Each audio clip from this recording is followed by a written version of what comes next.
This is my 30kw fully loaded Surron Light BX. Since buying this bike in 2022, it's had thousands of pounds of upgrades. Some upgrades have made this into an 80-mile-an-hour powerhouse of an e-moto, while others have been added to simply make it look good. For the past few years, this has been by far my favourite bike, my pride and joy. But I haven't even looked at this bike in well over a month. And the reason I haven't been on this bike in well over a month is because I crashed it. Again. Which means we now have more repairs to do on this filthy Surron Light BX. And considering it's so dirty, I think the first thing we've got to do to this bike is get it clean. So let's do it. I'm not going to bore you with the entire cleaning process. YouTube is full of Surron cleaning videos. But for the new viewers, I will run you through the steps I go through to make this bike look mint. First, I soak the bike in some soapy cleaner.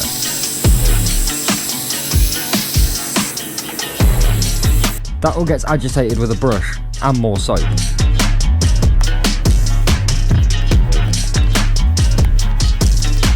It's important to note I only use a pressure washer on the tyres on these bikes. Never use a pressure washer on your controllers or motors. Thank me later. All the remaining water is blown off the bike and out of all of the spots that trap the water, but this doesn't actually fully dry the bike. At this stage I re-lube the chains so we can clean any overspray that typically ends up everywhere.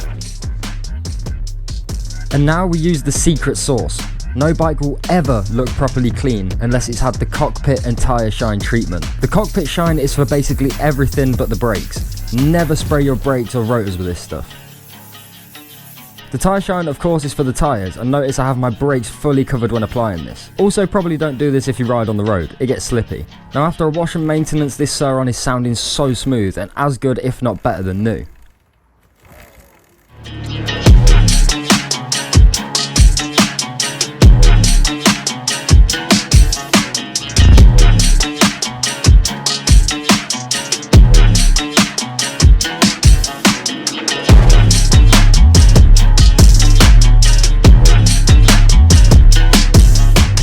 So now we've got a clean canvas of a Surron Light BX to be working with, and sometimes I actually forget how good this bike looks, but the real reason we gave this bike a clean was so we could see some of the damage caused by the crash. So when I fell off this Surron, the bike landed on its left hand side, meaning that we absolutely smashed in the foot peg, but that's just cosmetic damage, and the same with the kickstand. This thing is completely chewed up and the foot is twisted completely the wrong way. Now beside the damage at the bottom of the bike, another bit of damage we managed to do, which it pains me to say through and through, we have scuffed and scraped up this amazing Race Nations graphics kit. Not just a normal Race Nations graphics kit, this is a one-of-one, completely custom, built for this bike with all the modifications, and I've gone and ruined it by scraping it down the tarmac. Wounder. Something else that happened when we crashed is either the bars or the actual direct stem itself has been completely bent and twisted. Now this may be to do with a previous crash that I had on the bike too. I'm pretty sure that a little bit of the bend was from that, but this crash definitely didn't help that out as well, so now we have a lopsided bike at the front. Now if you want to know what happened in the crash, that's something we're going to get into later in the video, but for now we've got to take care of some of the damage on this Surron, and to be honest, the cosmetic damage and even the bent bars isn't really what I was trying to focus on. The damage on this Surron wasn't even from the crash. Now I must be the king of abusing rear shocks on the Surrons, because I am now on my third rear shock replacement. I blew the stock rear shock, I then blew my £1,000 EXT Armour MX rear shock, and now I've gone and blown the RFLOXA Proline rear shock. So that is 3 rear shocks completely obliterated on this bike. Not only is the rear shock a problem on this Light BX, in fact the front suspension is also causing me issues. Some time ago the internals of this right hand fork leg completely come apart inside the bike, and RFLOXA sent me a repair guide on how I can sort this issue out and hopefully get the suspension up and running.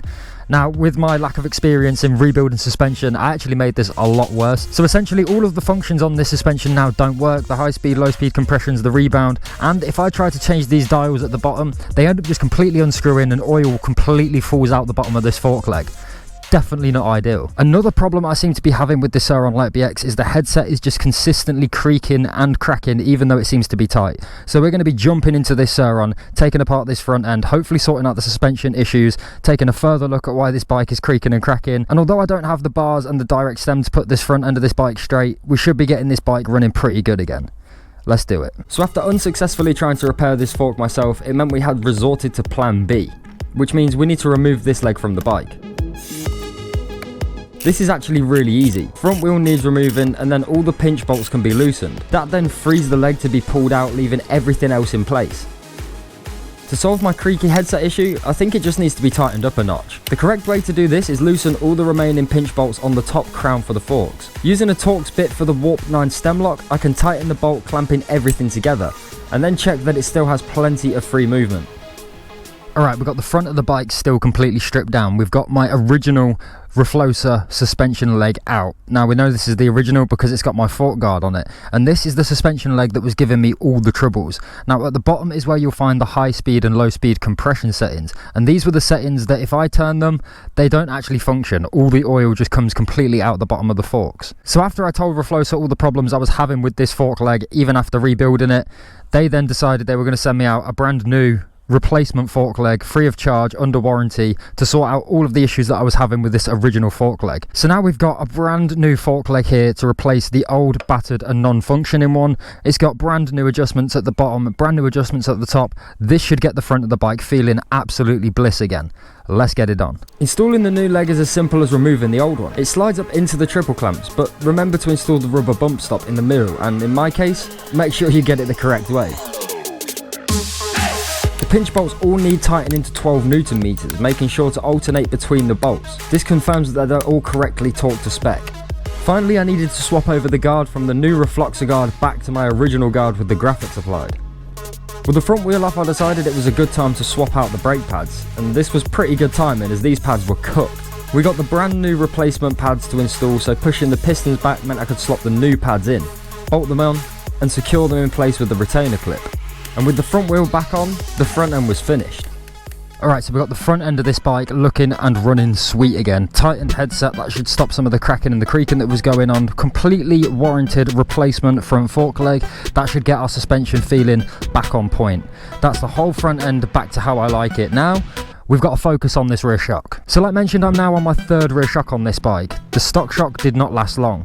The EXT Armour MX lasted well over a year, but when that blew, I replaced it with this RFLOXA Proline shock. The Proline means that it's got high speed and low speed compressions, as well as rebound settings, and of course we can set the spring preload on all of the shocks. So again, after nearly a year, the RFLOXA shock has actually been really solid, and considering it costs a quarter of the price of the EXT Armour MX shock, the performance of this shock actually blew me away, which is why this shock ended up staying on this bike for so long. But now with this spring having no oil, feeling like a pogo stick and essentially offering no suspension on this bike whatsoever, we've got to get this off. To remove the rear shock again is pretty simple, but also a bit awkward.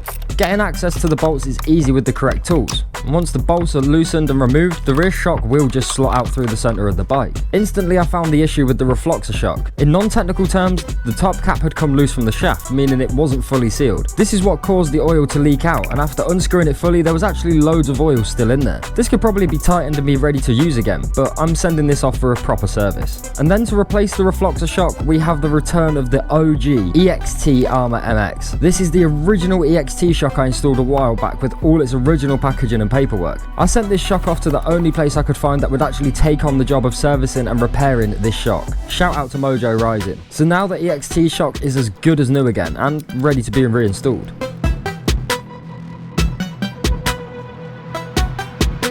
So we've got my beast of an LBX completely put back together. We've got the OG EXT Armour rear shock back on. We've got the replacement RFLOXA forks back on.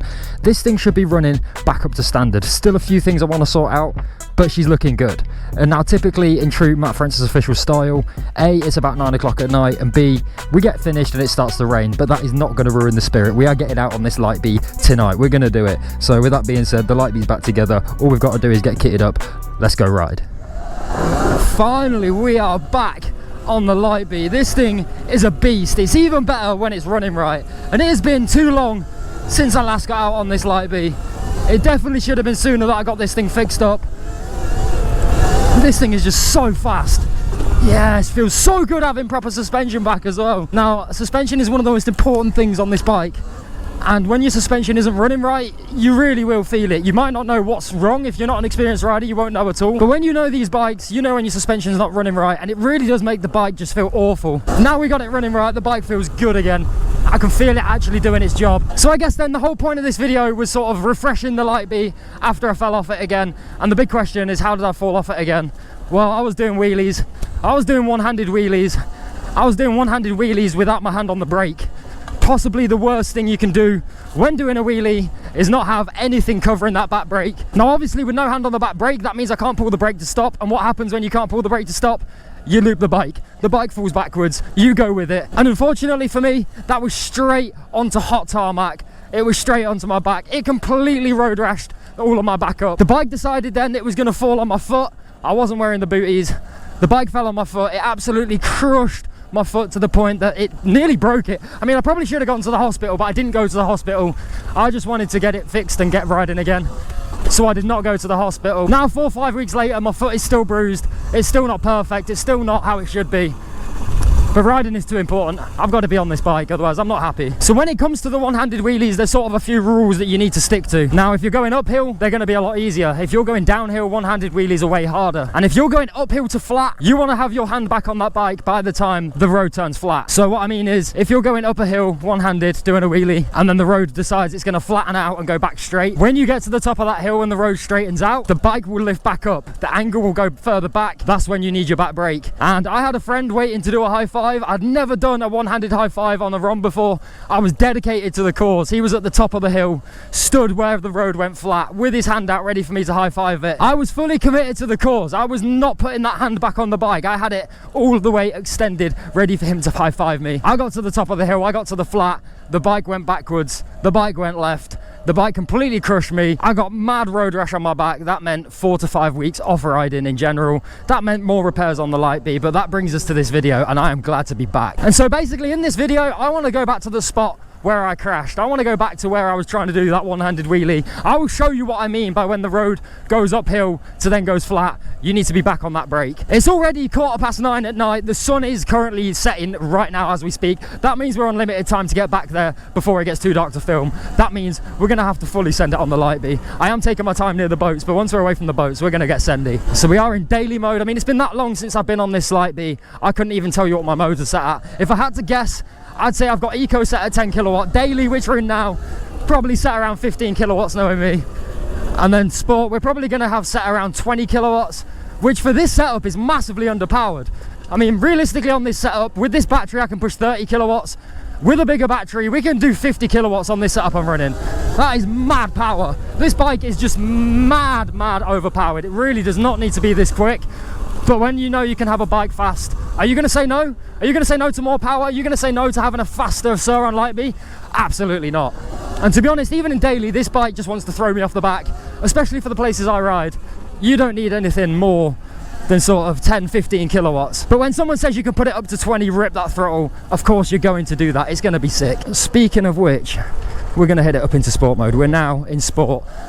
What I reckon should be 20 odd kilowatts.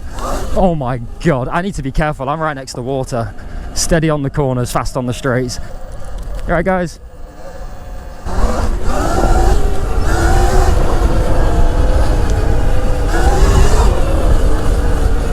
Let's see what we got. 20 kilowatts along here is just terrifying, especially now we've got the traction to grip up. WGT wheels doing their bits, obviously. I don't talk enough about the WGT wheels I've got on this Light B. Realistically, they are one of the biggest mods I have done, minus the power upgrades. Oh my god, this bike is fast. Minus the power upgrades, minus everything else we've done, the wheels are actually a huge part of this build. After having this much power on the bike, the stock wheels would not be able to handle it. I can guarantee it. If you have a 20 kilowatt Surron yourself and you're still running stock wheels, you're on a death trap. If you're riding stock wheels on tracks, trails, big jumps, especially if you're doing big jumps, literally a death trap, you're on a death wish. The beauty we've got with the WGT wheels, we've got 1916 set up for a start, so we're running more moto size rather than the 1919 stock. We've got a bigger rear tyre to handle all of that power that's being pushed to the rear of this bike, which in 20 kilowatt mode is plenty. This thing is not a joke. And then just knowing that you've got the strength in the wheels to really give them a batter and give them a beating, really send it down the trails, put your everything into it and know that they're not just going to fall apart and literally explode on you. Having that assurance is everything. And on a big Light B build like this, heavier battery, bigger build with loads heavier components, literally built for strength, wheels are a massive part of it. If you have actually been looking at WGT wheels yourself, we can help you out with that. If you go to WGT and say that you've been sent by MattFrancis, he should sort you out a little discount. We should be able to do some dealings to get you a bit of money off your wheels. So go to WGT, say you were sent by MattFrancis, get that discount. Oh my god. I'm hanging off the back of this bike. Whoa! I did not see that somebody had put a bit of a tree there. That was nearly goodbye left leg. That sun is setting. We have not got long to get to the spot. And we are getting there in style on this light bee.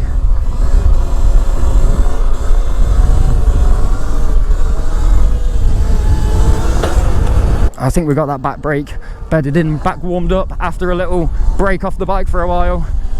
You need to be able to trust your back brake when you're riding these bikes. Back brakes are everything.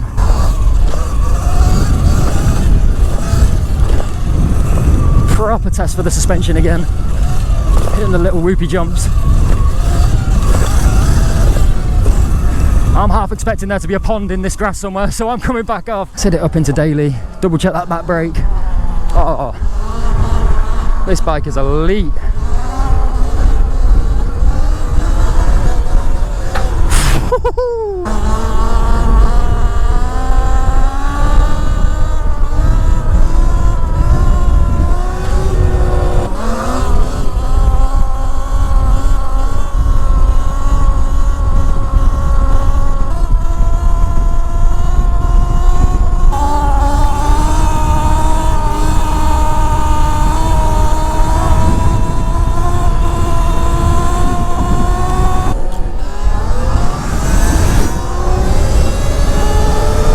So we're now coming up to the place where I actually fell off this bike, the place that I looped out doing the one-handed wheelie. Serves me right. Sometimes they say you ask for what you get, and in this situation I definitely asked for what I got. Again, being fully committed, one hand off the brake, it was always going to be a recipe for disaster, and this is exactly where I came off the run. I was coming up this hill doing a one-hander, literally like this, ready to high-five my friend. As I got to the top of the hill, the bike went back, I came off. Game over, literally right there. Now by the time I'd actually finished sliding and got off the bike, I fell off right at the top of the hill. I think I actually got off the bike around here. The roads here in the UK are literally made for keeping traction, especially when it's wet, which means we need a bit of a rough surface to dig into the tyres. But what that means for us is when you come off, this road is not kind to us. This is just going to cheese grate your skin like you're a block of cheddar. And in fact, I'm getting flashbacks just sitting here looking at this bit of road. So I'm going back off. I don't even want to think about that day. We'll save that for another time. Anyway, that is enough road riding for me. We got that last little stretch of road in front of me. And then we're getting back off road, back where we belong. Back where I deserve to be.